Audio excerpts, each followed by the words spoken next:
Now at 6, the city of Memphis says it's fighting a new kind of terrorism. It's not just happening here either, but all over the country at the hands of so-called sovereign citizens. WREG's Candace McCowan takes a look at the problem and what the city is doing about it. It's a mess that has to be cleaned up frequently. Memphis City Attorney Herman Morris isn't talking about blight. It could be for and about anything. He's talking about a crime. Morris calls it vandalism, even terrorism. Sometimes, and interestingly enough, it's about nothing. He's referring to lawsuits popping up in this city and courts nationwide filed by what the Southern Poverty Law Center calls sovereign citizens. Many call themselves sovereigns, some call themselves Moors, some call themselves other names. But the common thread is they don't respect the law, they don't respect the government, they don't respect the judicial system. There's nowhere in the Constitution, the American Constitution of 1791. After filing a lien and squatting in a multi-million-dollar East Memphis home, Tabitha Gentry told Memphis police that she refuses to recognize the laws of the U.S., Tennessee, or its political subdivisions. She calls herself a member of the sovereign citizen Moorish national movement. While Gentry and sovereigns like her don't like our laws, they love filing lawsuits and liens. I would imagine at any given time we've got 10 or so of these cases active in our office. Often elected officials and city employees become targets. Not only bogus lawsuits, but also bogus liens and claims against the property of others. For instance, Mario Jenkins, who changed his name to Moreno Bey. Police say during a traffic stop, he yelled, "What's your expletive delegation of authority?" and told them he's a sovereign citizen. He has his own ID and sent city officials this document saying he's not aligned with the state or any of its fictitious entities.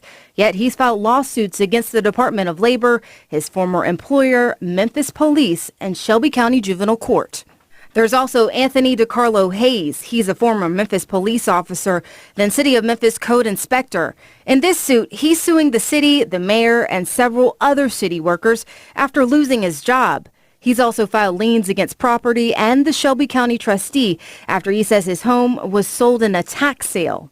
Any individual that comes in their sights or that offends their system, most of these employees are in this situation because they're city employees doing their job, serving and protecting and helping the city of Memphis. That's why the city has created a sovereign citizen reaction and response team. It's a team of attorneys that work to clean up the legal mess filed against employees. And sometimes innocent people can also get caught up when liens and suits are filed without identifying the defendant with an address or birth date. It's a kind of paper vandalism that borders on terrorism, certainly terrorism of someone's assets. The state is also combating the problem, creating more laws so everyone's protected from bogus property liens. And more legislation will be proposed in the upcoming session, hoping to deter eventually stopping the legal, financial, and time-consuming mess caused by sovereigns. In Memphis, Candace McCowan, WREG, News Channel 3.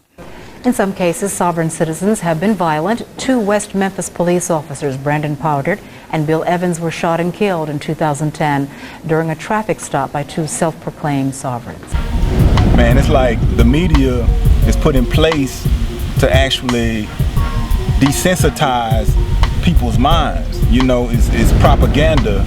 It's a war machine of tactics that's put on our people to actually put them in a position of subordination. You understand? And I just wanted to come out. This is a disclaimer as far as to what the local media has to say about the Moorish Nation, myself, Mario Bey, or any other Moor, for that being said. The thing is this. You have to be well studied, honest information to know exactly what it is and what it is not. Okay, Sister Abaca, I know her personally. I love that sister. Sister Abaca, in regards to her family, her friends, the Moorish Nation, it is much respect and love to that sister. But in true indeed, this sister acted prematurely on information. So that's what we're trying to get Moors to stop doing, jumping into information before they're adept to this information. Me, myself, what inspired me is I used to watch clips of Brother Taj, Brother Abdullah, and different brothers and sisters on YouTube, and I would read a lot, and it was a lot of different things, you know, contract law, nationality, birthrights, the driver's license fraud. After I started studying these things, I started to find out that these things are put in place to actually hold us like if it's a prison, like a invisible prison, like an invisible shield. So my thing is this: after I started getting studied up, I learned directly under these brothers. I started actually applying what it is, and I started finding out the different secrets and different principles you have to stand on as far as applying law and just being yourself versus who they say you are. So I would say, Moors, do not prematurely push law or any other information you are not adept to. If so, you may have a 360 opposite effect of what you really would like to see.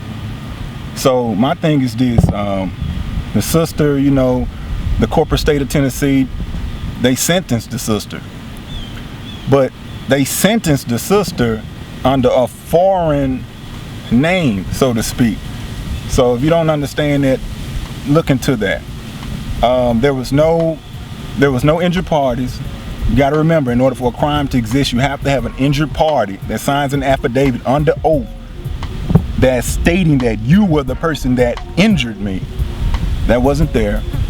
There was no contracts. There was no jury of her own national peers. No one had any delegated authority to make any decisions to do this to this sister. So this sister is in a position that she really should never have been into. But the thing is this: help Moors to know and understand this information. Don't think it's just something that, well, it sounds good, I can make some Federal Reserve notes, or I can do this and get out of a certain situation. But that's not exactly what it is. You have to be in the heart, the mind, and spirit to proceed with this information.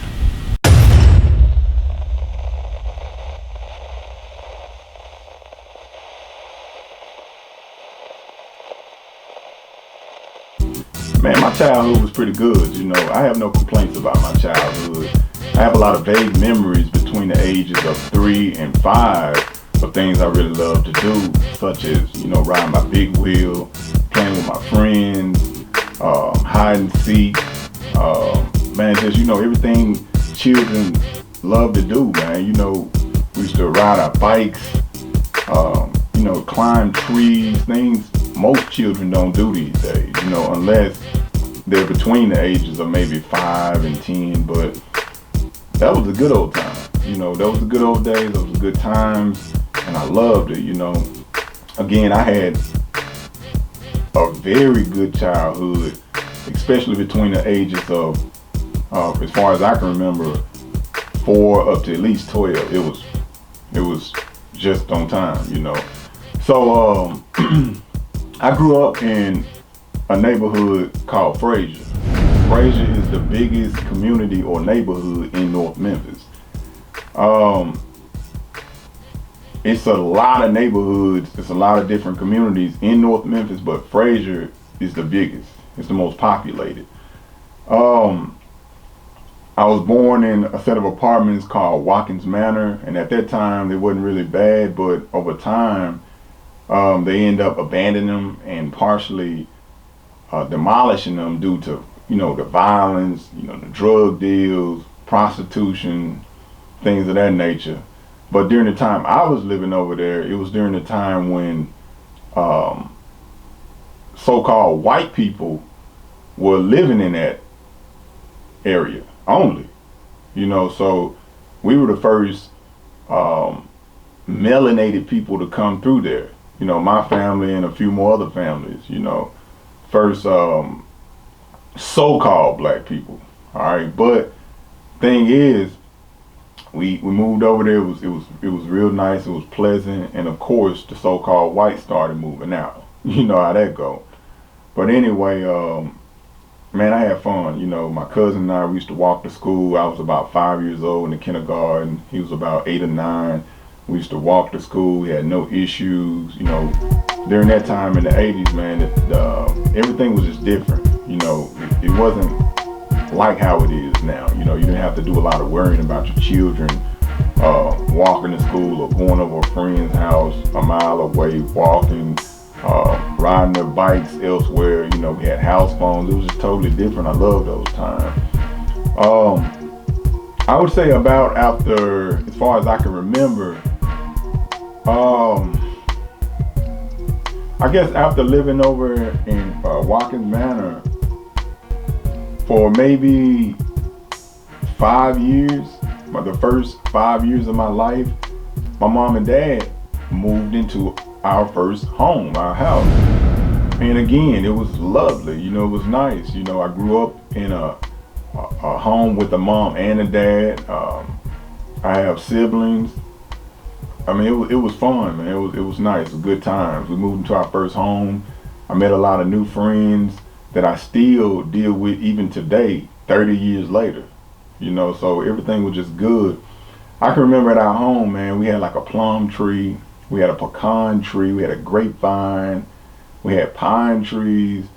I remember flipping a lot. Me and my friends, man, we used to flip and just ride our bikes through the woods, and it was just fun, you know. It was just a good time. I don't see children doing things like that and nowadays, but hey, I guess it's, you know, it's a generational gap.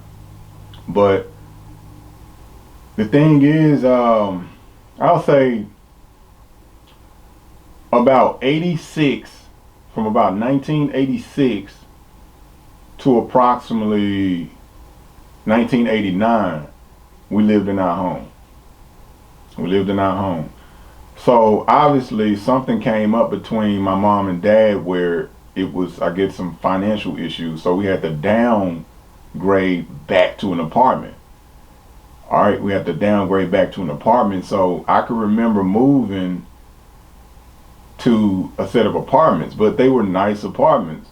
And at that time and at my age, you know, I didn't understand, you know, why we had to move to apartments again. But hey, it was still cool because I'm being a child, you know, I'm having fun. I met a whole entire new set of friends, man. We swam. We had a lake in the back of our apartments. We had like 3 swimming pools inside of the apartment complex. And I met a lot of friends, man. We played a lot of football, basketball. I met a lot of little girls that I liked at that time. It was really fun at that time because I was getting older. Obviously during that time, what I didn't realize is my mom and dad, approximately 88, 89, close to 90, they were going through marital issues.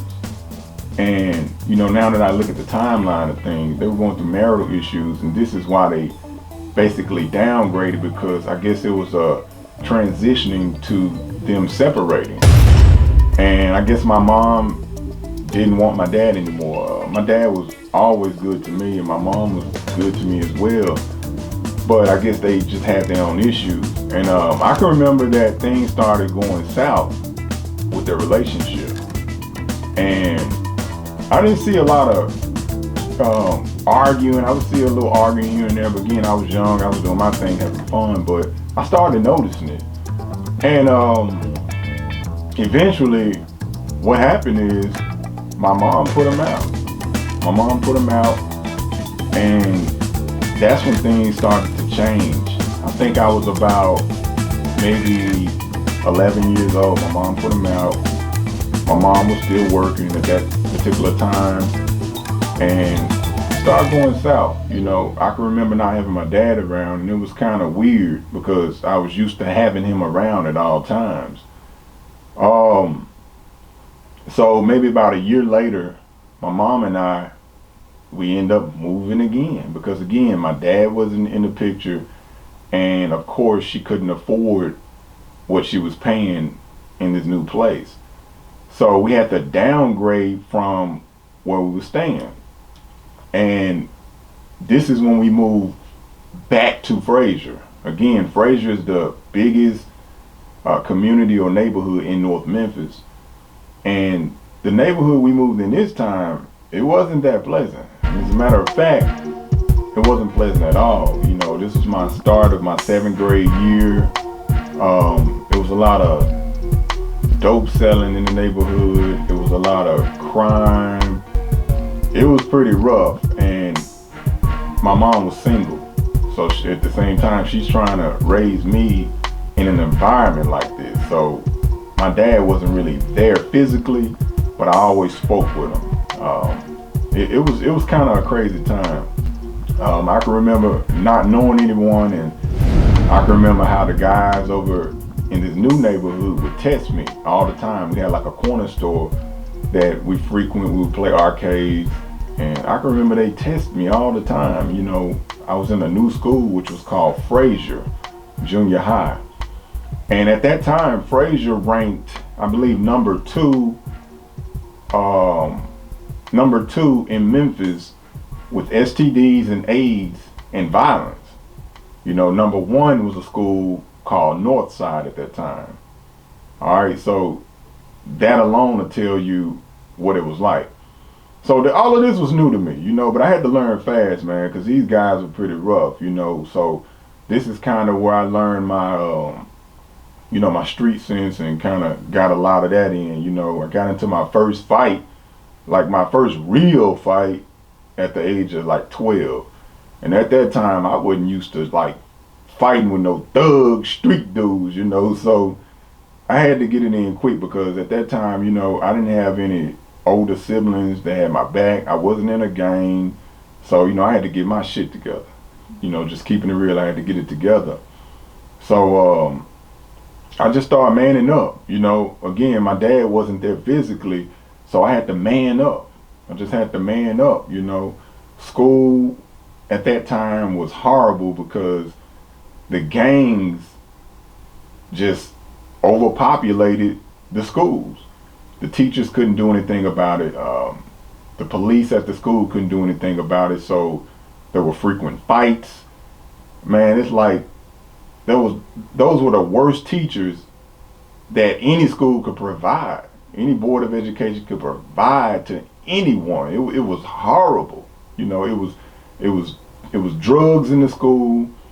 It was multiple sets of gangs. It was poverty. It was insanity. All right, this is what I grew up in. And fortunately, you know, I was fortunate. I never joined the gang. You know, I never really felt like that was me. I was always my own man. I always rather, you know, if I had to fight these dudes, you know, one-on-one or a couple of my friends, I would rather do that. And that's what we did. We had to do it, you know. And that's slowly how we gained respect. Even to this day, I see a lot of those guys to this day. And it's nothing but respect now, because they know that I stood my ground, or my friend and I, we stood our ground, even though we wasn't affiliated, you know. So it was pretty rough back then. My mom, she really, at that time, I didn't really have a curfew or anything like that. I kind of came in when I want to come in, you know. I started, you know, just doing what I wanted to do. I wasn't selling drugs or anything like that at that age. I just kind of stayed out late at night, you know, riding my bikes with my friends, playing arcades, stuff of that nature. We may go over a little girl's house or something like that. But other than that, I wasn't involved in any crimes. You know, I wasn't a criminal. You know, let's get that straight. But I think at that time, my mom she didn't really have the time to just tend to me like a parent should, because she worked all the time. She worked all the time, anywhere from 8 to 10 hours a day. And I mean, as I look back on it, man, it was pretty rough. You know, I didn't get it like that. My mom, early in my life, she was very heavy into the church.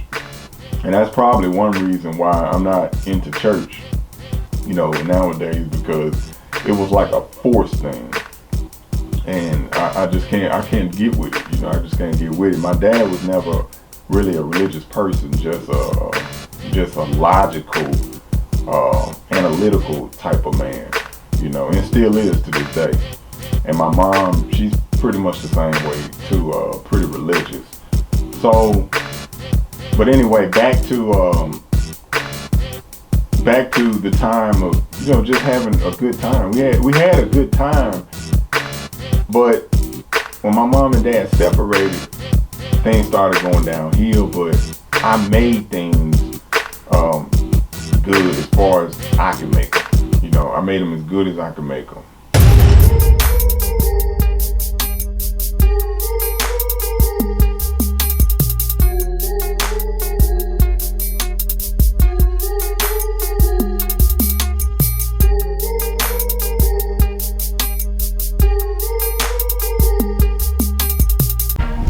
I'll say about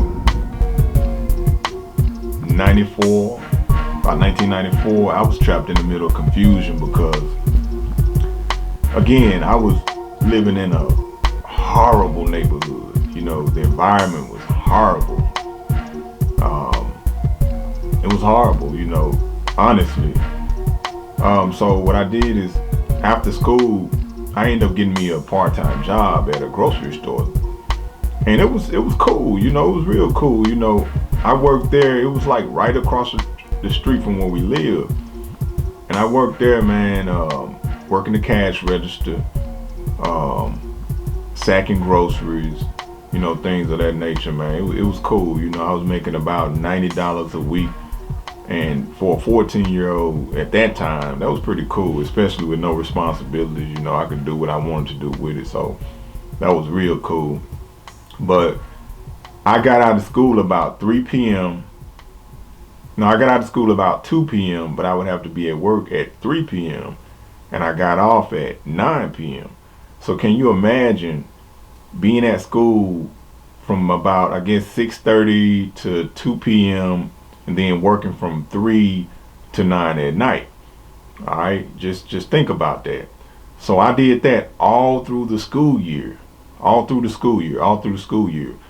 Meanwhile, I'm hearing from my dad a lot more, and here and there I'm seeing him a lot more. And again, I got used to that little money. I got used to that money, that $90 a week. You know, that's like $360 a month. That's cool for a 14-year-old.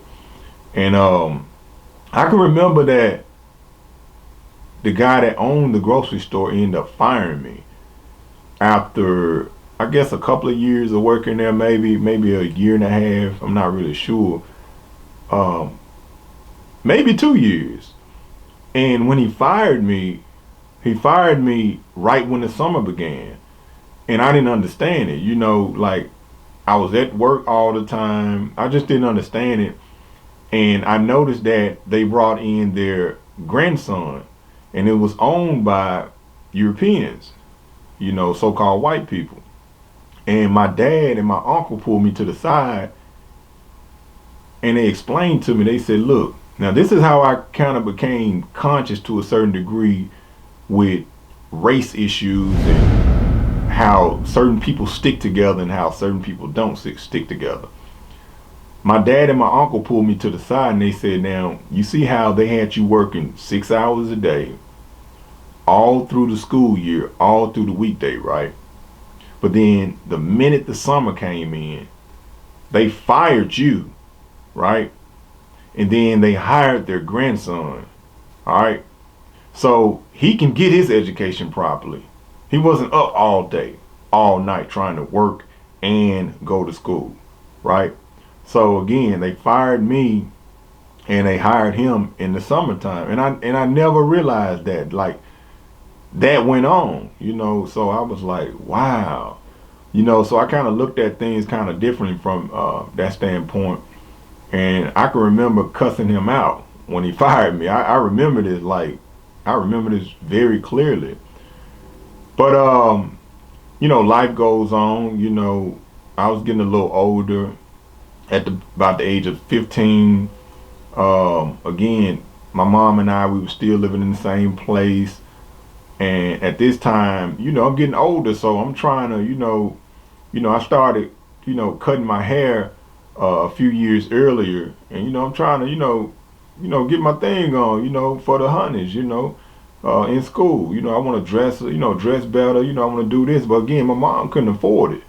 So at that time, I used to go in some of the most, at that time, I used to go and, just do what I wanted to do. If you catch my grip, I would get what I wanted to get so I can look a certain way, because at that time I didn't have the money, so I just would do it, and it was all good at that time. I didn't really think nothing about it. That was just a part of life during that period of time. And it is what it is at that time. And I also remember, again, the gangs. The gangs were tough in Fraser during that time. It was just horrible. It was horrible. That's how I remember it. I'll say up until about 16, my mom ended up. No, I was 15 again. My mom ended up. She ended up remarrying. And I can remember coming home from playing ball, and I saw this huge cake on the table. And I was like, wow, who's this for? I wanted some, right? And my mom was like, oh yeah, that's our cake. And I was like, what you mean? And at that time, she was dating a guy, but I had no idea that they got married. They actually got married. I was turning 16. I wasn't invited to the wedding, or nobody knew about it. Maybe just like 2 or 3, maybe 4 people knew about it or attended the wedding. And next thing you know, this guy is living with us, like out of the blue. I didn't know him that well. I knew him, but I didn't know him well enough for him to just start living with us all of a sudden. Now you got to remember, at this time, I'm getting older. So it's kind of like the Baby Boy situation. If you've seen the movie Baby Boy, it's sort of like how the son was there, the stepdad came in, and the next thing you know, a little while later, that they're kind of butting heads a little bit. But it's a little opposite on my end, because him and I, we didn't really butt heads like that. But eventually, my mom ended up kicking me out. But before I get to that part, know that my mom wasn't thinking properly. She got with a guy, and she claimed that this guy was like physically abusing her, and I didn't know, whether it was true or not. Again, I was getting older, and I was staying out of their business. That was the type of cat, even as a young dude, I just stayed out of it. But one day I actually saw a bruise on her, and I was like, hold up, Mom. I was like, what's going on? And my mom is, like, she has a fair complexion. She's lighter than I am. And she had like a bruise on her. And I was like, Mom, what's going on? And she just finally told me. I think she was trying to do her hair and cover up something, maybe on the side of her face or something like that. I don't know. But after she told me, I made it my business, again, to stay out of it, because that's their business, but at the same time to watch this guy and eventually confront him when the time is suitable. All right. So eventually I end up hearing some things in the back room one day, and it was actually something going on, and I went and tried to open up the door, and I was like, Mom, you all right? And she was like, open the door, he's on top of me. And I was like, huh? And I was like, open the door, and he was telling me, hey, get away from the door. This ain't got nothing to do with you. At that time, I think I was going on 17 years old, and I was like, come on, man, open the door. That's my mom, you know what I'm saying? And he was like, no, this ain't got nothing to do with you. So I went ahead and just kicked the door down. I kicked the door in, and when I went in, he wasn't, beating her or anything like that, but he was on top of her, holding her down. I can remember seeing him on top of her, and my mom's kind of feisty, so, I can remember years ago, my dad used to have to kind of hold her down, because my mom's very feisty and aggressive. So I didn't really, think nothing of it, but I did walk up to him and I let him know. I said, hey, that's my mom. Look at it from my angle. You gotta let her go. And at that time, I was about 6'4", so I'm getting taller, I'm playing sports, It could have went down right then. But I was mature about it, and he was mature enough to see where I was coming from, and he let her go. After he let her go, I walked out the room, before I made sure she was okay and walked out the room. They used to argue a lot. So she actually went from what I remember as a good relationship to a horrible relationship. So by this time, I guess about, I don't know, it was a little while later, man. I don't know, it could be a week, could have been a month, could have been several months. I'm not really sure, but I noticed that my mom was, she was sick. And I was checking on my mom and she was vomiting. And I was like, Mom, you okay? And she was like, yeah, that dream you had was true. And I was like, what are you talking about? And I remember during that time, I used to have a lot of dreams and they always came true. Even to this day, they always came true. And she was like, the dream you had about me being pregnant. I was like, whoa, pregnant? Now think about it now. I'm damn near legally grown and she pregnant, It's with my baby brother. So I'm like, are you serious? She was like, yeah. So she was pregnant, and at that time, they was having their issues, whatever. So by this time, I think she had told me something else went down. And this time I just wasn't going for it. She's pregnant, and I think she was bruised up or something. Maybe she told me something, or she maybe had a bruise. I'm not sure, it's been so long ago, but this time I just wasn't going for it. So by the time he got home, which is her husband, we were all leaving for some type of reason. This was shortly after my baby brother was born, because my mom really didn't show a lot, during her pregnancy at that time. I didn't really just notice it, maybe she did and I just didn't notice it. But I remember us leaving out the house for some reason. They had a very bad argument, and I just went up to the door and I snatched him out of the door, my stepdad at that time, and started wailing on him. I'm talking about, I was full of anger. I beat the fuck out of him. And I got the best of him, and I think that kind of fucked with his ego, and he acted like he had a gun. So I wasn't sure if he had a gun or not. So he was reaching, in the small of his back like he had a gun, like, come on, make another move. I'm gonna blow your ass off. That's kind of like what he was giving me. So I didn't make another move, and eventually from there it just all went downhill. Okay, remember I'm like 17. I just got to fighting with this guy that just married my mom, maybe like a year and a half before this, and I'm in his house, right? Which was my home as well, but it was crazy, man. We left out. My mom at that time, my girlfriend, and my little baby brother. He was an infant. We all left out, and it was very cold that day. I'll never forget. It was real cold. So we kind of like went somewhere. I don't know where we went. Got a hotel. I'm not really sure where we went, but we went somewhere and stayed. And I ended up going over some family members' house after that, and my mom went home. And when I tried to come back home, my mom wouldn't let me in the house. That's when it all went downhill, because I couldn't believe that she actually kicked me out at that age with no job, no nothing.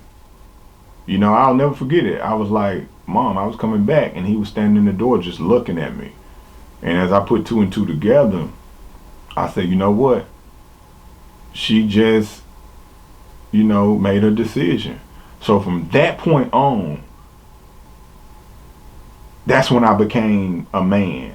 I became a man then, mentally, spiritually. I left her home. I had nowhere to go. It was freezing. It was freezing that day. I'll never forget it.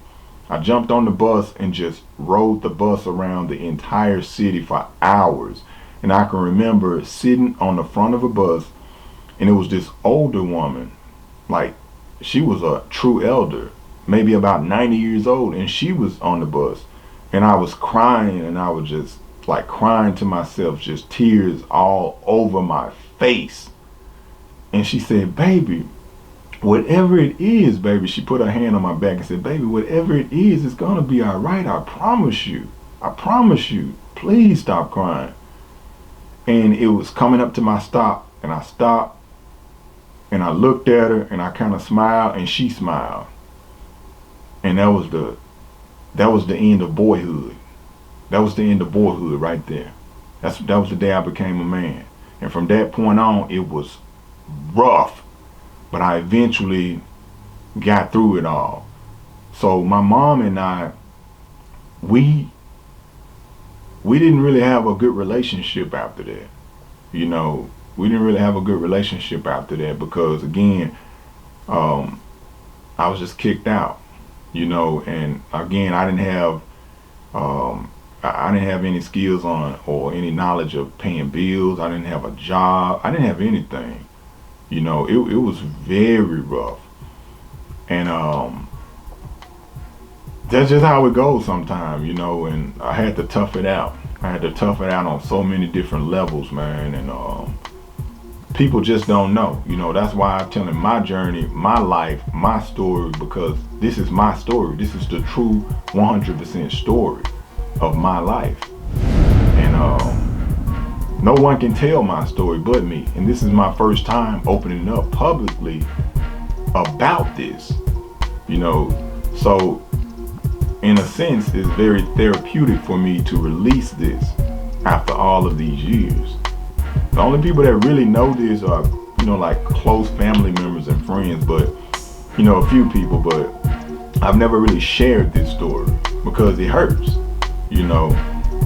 So again, only I can tell my story the proper way. No one else can tell my story.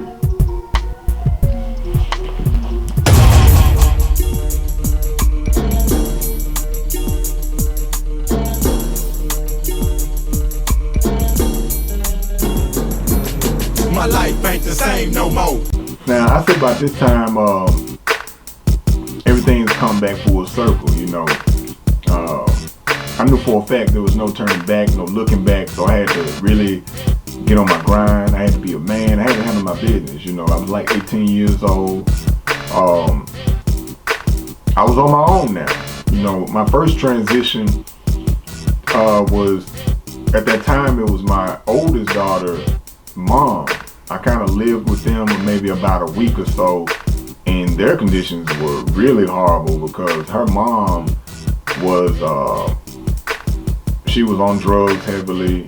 There was really no furniture in the house. It was pretty rough, you know, so I didn't want to deal with that. I'd rather live outside, you know, so I lived over there for about a week with my daughter's mom, her mom, and for about a week. And that was kind of, I wasn't used to that. So I got out of that, and I think my uncle ended up renting out a duplex to me, you know, and that was cool. You know, my uncle's always been cool, man. He always been about his hustle, always been a hard-working man, you know, so he rented out a duplex to me, and I shared it with quite a bit of my female cousins.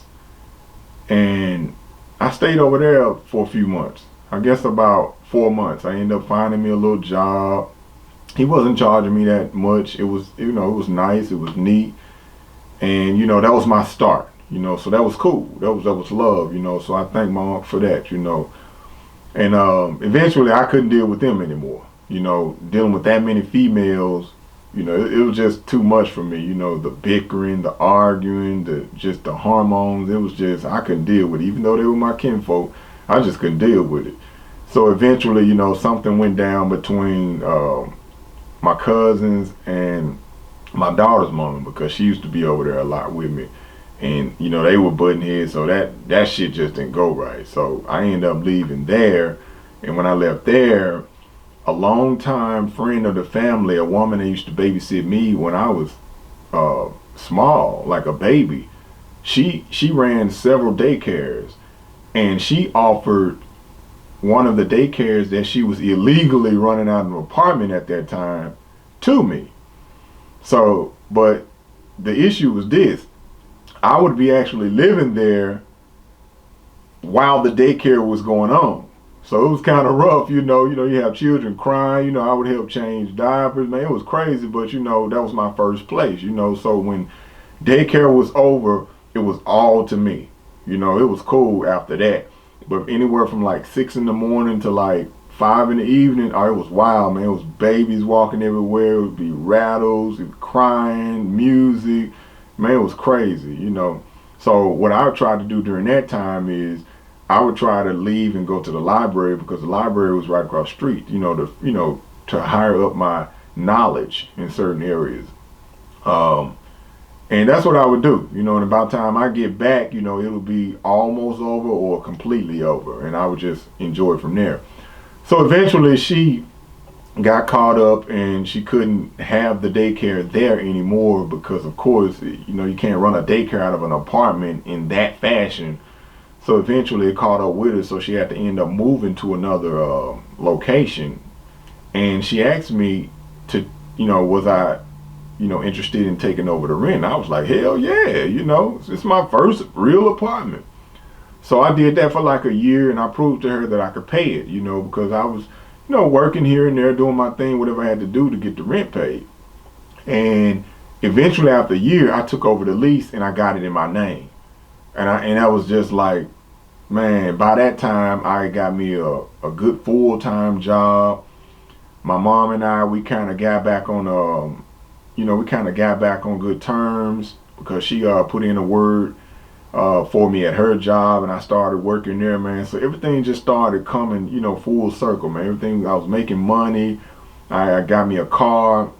And by that time, after about a year and a half of working good, saving up, I ended up having my first child. I ended up having my first child, but again, I had my own apartment, I had a car, everything was cool, so I wasn't worried about it. I wasn't worried about it at all, it was cool.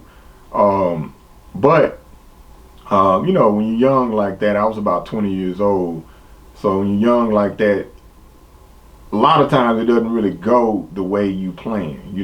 I planned it up. I already had my little girl's room, her nursery ready, man. I love my children, man. Fuck what you heard. I love my children, and I was ready, but it didn't work out between the mother and I. It didn't work out between us. Again, she comes from a background of, a mom being on drugs. She made a lot of different allegations on her father or something that went on in the past with her. So she had like her childhood was kind of, screwed up, so the way she looked at certain things, I didn't look at it that way, because even though I didn't have the best upbringing, it was good once upon a time. I can't say that, all right? But anyway, it didn't work out that well. And I can remember one day I was getting off work, and she wanted me, my daughter's mother wanted me to get some type of prescription medicine at that time. And at that time I was working a lot of hours, and I forgot to get it. And when I came home, she was like really upset. She was really upset, and she was accusing me of messing around with the women in the neighborhood. And of course, I wasn't doing that, and honestly, that's something I've never done, mess with people right around my home. If I was gonna mess with anybody, honestly, it would be somebody across town or in another fucking city or something, but I never did that. But long story short, she was, I was living in the hood, so the hood gals, they would, taunt her. They liked me. I'm just being real about it. They liked me, and they would taunt her, and she was jealous hearted, so none of that went together. And she was accusing me, and one day we really got into a real big fight. We were arguing and all types of stuff. And I can remember her pulling out my gun. I remember her pulling out my gun. I remember it like yesterday. She pulled my gun out. It was a 9mm. And I always had it like next to my bed inside of a little drawer.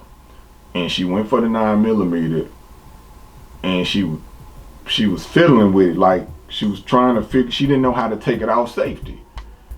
And by that time, my light flashed before my eyes, and I went over there and I got in her ass. You know, I got in her ass because she would have killed me.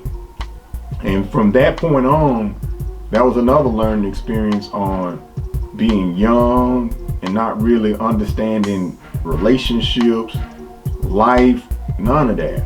Okay, so from that point on,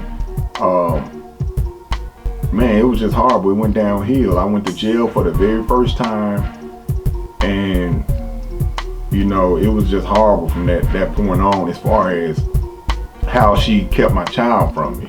You know, so this is my first time really talking about this, but yeah, we really got into it. She was about to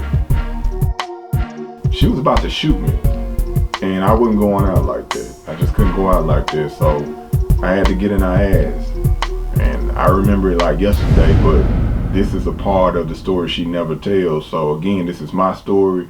I'm telling it the way I want to tell it because it's the truth, and I've never really spoken about it because I felt like it was nothing really to ever speak about. It's kind of screwed up because men, we don't really have the support systems like women. Women can, you know, they have their aunts, they have certain centers they can go to, they can talk to people, they can do this, they can do that. But when men go through things, we just gotta suck it up. You know, men have this type of ego that we don't normally just talk to people like that. So for years, I never really talked about it to anyone. But this is what happened.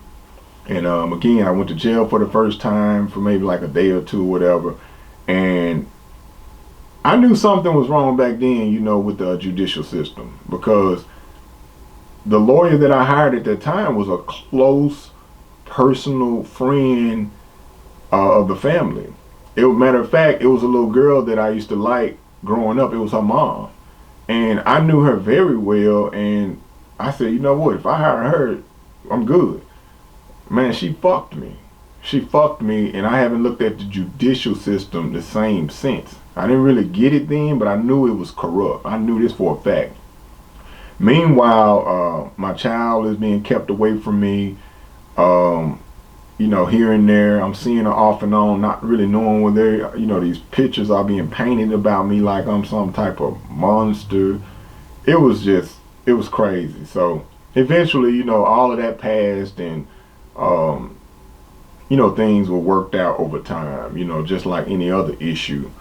But a lot of people don't really know my background. I have a background in barbering.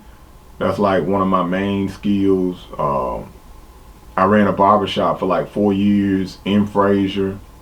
And the reason I started running this particular barbershop is because the guy that owned it, him and his wife at the time, they owned it, and he ended up having to go serve a prison term for like 4 years. So I helped her run it at that time. All right, I helped her run it at that time, and basically during that time, I married my first wife. So I'm actually jumping up probably about 3 years, maybe 4 years. I'm jumping up from about maybe 2000 up to like 2003 right now. And that's like one of my main skills. You know, people don't really know that, you know. So I was doing that, getting my money, everything was swell. You know, I just got married. By this time, my oldest daughter's mother was stalking my wife and I. Man, it was crazy. You know, the police wouldn't do anything about it. She wasn't letting me see my child at the time. By this time, I had my second daughter. Man, it was crazy, you know. But my wife at that time, she really supported me. You know, she understood what was going on. It was just madness. You know, it was chaos. It was madness. It was creepy. It was everything you can think of that's fucked up, honestly. But a long story short, my wife and I, we met. We were together for a few years, and again, I'm still young. Now, I'm like, this is my journey. I'm learning life. You know, I'm doing my thing. I got better job now. I mean, we got a home. Like, everything's going smooth. You know, and things started to kind of go, sideways with us as far as our relationship, and our marriage, So that didn't end up going too well as far as our marriage. Just different, see things differently. There's no love lost, we still, work together with our child and things of that nature, but that didn't go well either. After that, I end up, a lot of people don't know this either, I worked on a railroad for a few years. I traveled from state to state, working on the railroad, doing my thing, so I'm a very technical guy. I worked in dialysis as a maintenance technician. I repaired the dialysis machines that the patients receive their dialysis on. But I ended up leaving that field because it was just entirely too stressful. I saw a lot of people die. I saw a lot of older people, amputees that received dialysis, that had no family, and we were like family to them. So that was a very stressful environment. I'll say about 2006, while I was working on the railroad, I started, dealing with the last woman I was dealing with, at that time. That was like a true relationship, She was a very beautiful woman inside and out. She was from Florida, and she was very smart, very intelligent. She didn't have any street sense. I used to tease her all the time about that. But she was very smart, like book-wise. She had a master's and a PhD in education. And at that time, we were very tight-knit. She showed me a lot of things. I learned a lot of things from this woman. And she wanted to move to Baltimore at that time. And I was all down for it. It was either Baltimore or San Juan because she had a job offer. And I was like, I'm willing to relocate. I was doing well at that time, doing my thing. And I was willing to start over and do some things so we can do it together, And she ended up having a remission in her cancer. And a lot of people don't know that she ended up dying on me. And I think ultimately that's what changed my life. It really changed my life when she died. When she died, that changed my life because when I came out of my marriage with my wife, again, I had to start over. I let her have everything. I wasn't going to take anything from my children. I let her have everything. I started all the way over. And she just kind of helped me so much. She helped me so much, she really helped me a lot. She, mentally, spiritually, financially, she really was there for me. And I really appreciated her for that. She taught me a lot. And when she died, that was the next transition into my life to the beginning of the road that I am on now, dealing with Moorish science. Okay, so when she died, I knew then that I really had to get my things together because I no longer had the backbone I had regarding that love. Just the love. I was tired of dealing with, by this time I was just tired of dealing with women now, because I thought she and I was gonna really be together, and she died on me. So that kind of made me angry. But I'll never forget, for 7 days straight, I cried. I've never cried that hard a day in my life. I cried, and I just couldn't cry anymore. I couldn't cry anymore after that. And from that point on, I knew that was the next transition in my life to where it's something that I'm not doing properly, or either I'm just learning from these issues to get to where I am now. I couldn't really pinpoint it out. And by this time, I had a lot of anger inside of me too. So at that time, anybody could have got it. not that I was starting anything with anyone. It's just like if anyone tried anything, they could have got it. Like at that time, they could have got it. They could have got their ass whooped. They could have got shot. They could have got stabbed. They could have got fucked up in all sorts of ways, you know, because I was holding a lot of anger in. And a little bit after that, that's exactly what happened. You know, that's exactly what happened. And I speak about this on my 9 charges dismissed without attorney DVD.